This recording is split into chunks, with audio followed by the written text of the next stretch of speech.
Klaipėda – puikus miestas auginti vaikus, mokytis ir studijuoti, turiningai leisti laisvalaikį.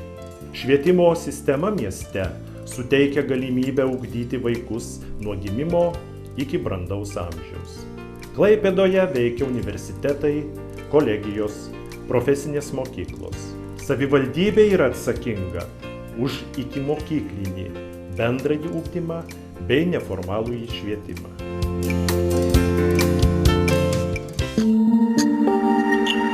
Klaipėdoje 1847 metais buvo įkurtas pirmasis vaikų darželis Lietuvos teritorijoje.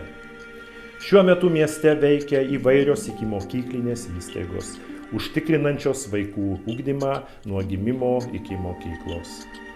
Savo veiklą jos organizuoja įvairiomis kryptimis – dailės, muzikos ir menų, etnokultūros, teatro, sveikos gyvensenos. Ikimokyklinukai ugdomi pagal įstaigų individualias ikimokyklinio ugdymo programas. Švietimo įstaigose taikomos ir pasaulyje pripažintos ikimokyklinės pedagoginės sistemos – Montessori, Valdorfo, Emilijos Redžio. Pirmosios priešmokyklinio ugdymo grupės įkurtos 1995 metais ir dabar sudaryta galimybė vaikams pasiruošti mokyklai visose ikimokyklinėse įstaigose. Džiugu, kad Klaipėdoje veikia ir specializuotos ikimokyklinio ugdymo įstaigos arba grupės specialiųjų ugdymosi poreikių turintiems vaikams su regos negalia, kurtiesiems ir neprigirdintiesiems, turintiems kompleksinių judesio kalbos sutrikimų. Mieste, esančiame prie jūros, sudaromos galimybės ugdyti ir gydyti alergiškus arba sergančius kvėpavimo takų ligomis vaikus. Visose įstaigose ikimokyklinukais rūpinasi logopedai, bendrosios praktikos slaugytojai. Įstaigos aktyviai dalyvauja tarptautiniuose geros pradžios, Zipio draugų ir respublikiniuose sveikatos želmenėlių dvikalbio ugdymo projektuose. Mažieji klaipėdiečiai turi gražias tradicijas. Kasmet organizuojami renginiai, vaidinimų kraitelė, pasakų šalyje, ruskiai suvenir, dainų ir šokių vėrinėlis, sveikatos ir sporto šventė prie jūros.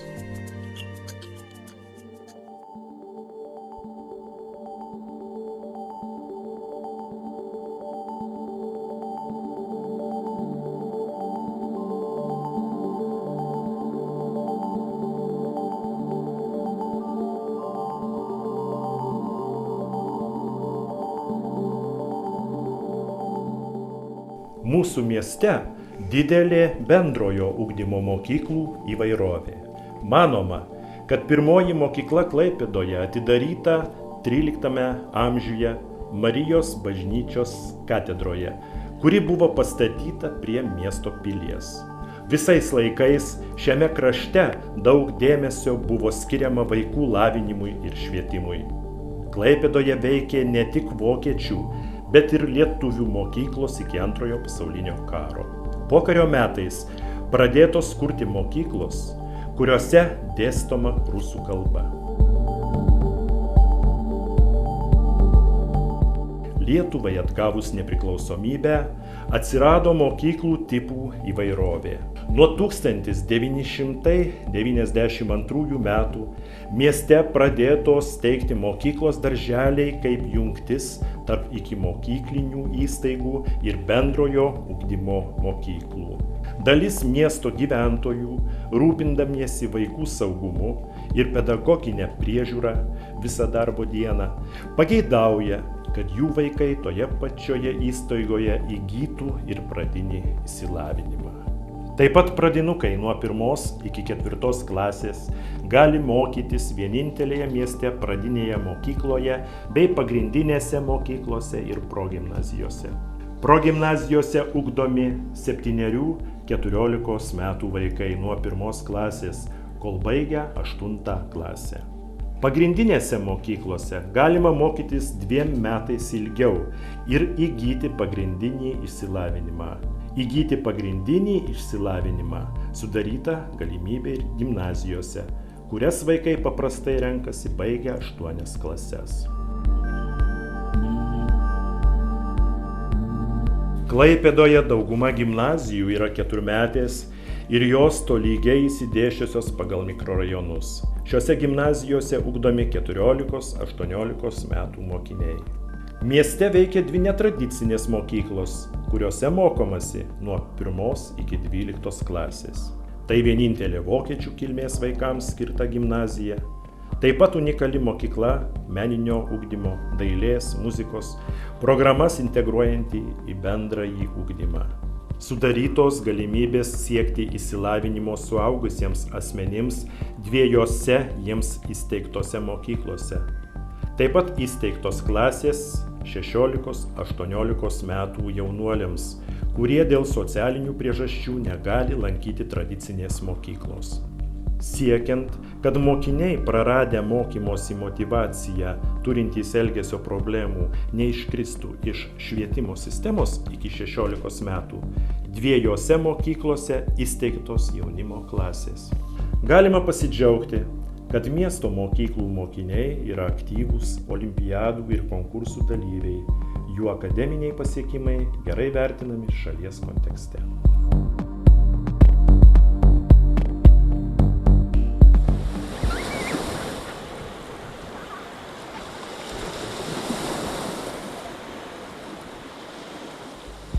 Šalyje pasikeitus vertinimo sistemai, pradinių klasių mokiniai pažymiais nevertinami. Tėvai informuojami apie jų vaikų pasiektą pažangą, nurodomos mokymo turinio sritys, į kurias reikėtų atkreipti dėmesį. Pradinis išsilavinimas įgyjamas, jei mokinys baigęs 4 klases, turi teigiamus visų programos dalykų metinius įvertinimus. Kitų klasių mokiniai vertinami 10-bale sistema. Tačiau ši sistema gali būti netaikoma kai kuriems dalykams – tikybai, etikai. Mokslo metai skirstomi į 3 trimestrus arba 2 pusmečius. Pabaigus mokslo metus išvedami metiniai pažymiai. Norint įgyti pagrindinį išsilavinimą po 10 klasės, privalu išlaikyti nustatytų dalykų egzaminus ir turėti teigiamus metinius įvertinimus. Brandos atestatas įgyjamas turint patenkinamus visų programos dalykų metinius įvertinimus ir išlaikius nustatytus valstybinius arba mokyklinius egzaminus, baigus 12 arba 4 gimnazijos klasę. Valstybiniai egzaminai vertinami centralizuotai pagal 100-balę sistemą, todėl baigiamieji egzaminai atlieka ir stojamųjų egzaminų funkcijas į aukštąsias ir profesinės mokyklas. Aukštosios mokyklos organizuoja tik specialiųjų gabumų patikrinimus – dailės, muzikos, kūno kultūros.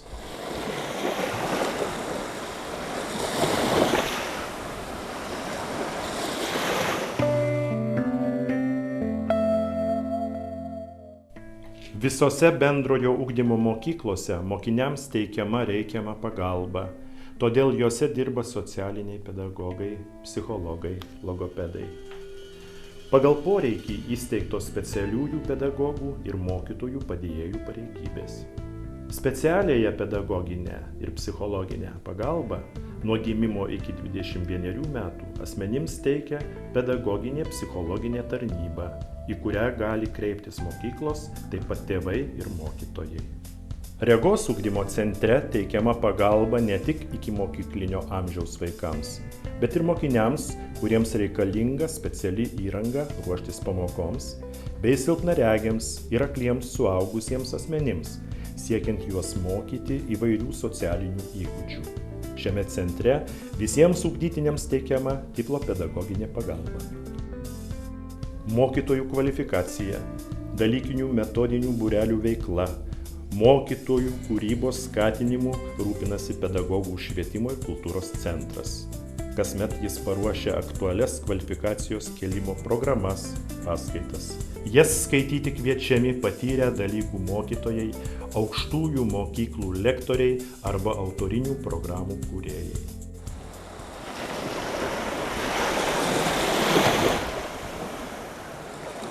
Klaipėdos mieste mokinių meniniam, techniniam, etniniam, aplinkosaugos ir ekologiniam lavinimui bei sportinio meistriškumo ugdymui sudarytos geros sąlygos. Vaikai savo gebėjimus bei saviraiškos poreikius gali lavinti dailės, muzikos, sporto mokyklose bei vaikų užimtumo centruose.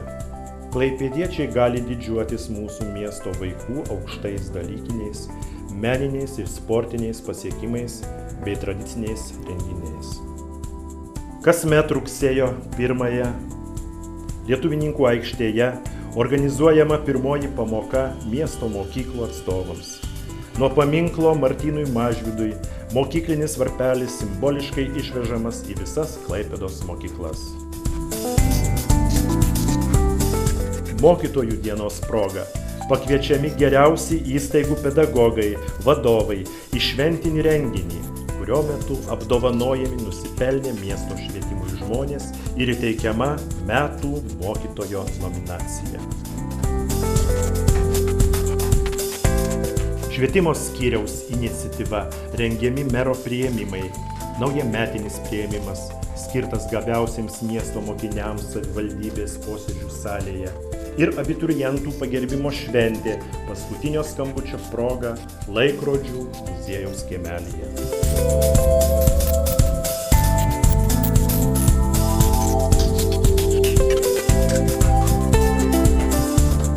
Nemažai tradicinių renginių organizuojama meniniai jaunųjų kūrėjų saviraiškai atskleisti. Avangardinių madų festivalis, Skrisk sparnuota kūrybos paukšte, jaunųjų atlikėjų konkursas Gieslakštingalėlis, Šokis mano gyvenime, Rusų vainikas, Slavų šaltinis, Mokyklinis teatras, Gintarinė aušra, Mokinių poezijos pavasaris, Klaipėdos mero taurės sporto varžybos, turistinis ralis Gintarinės kopos. Tradiciškai pavasarį organizuojamas dalykinių olimpiadų ir konkursų laureatų bei jų mokytojų pagerbimas.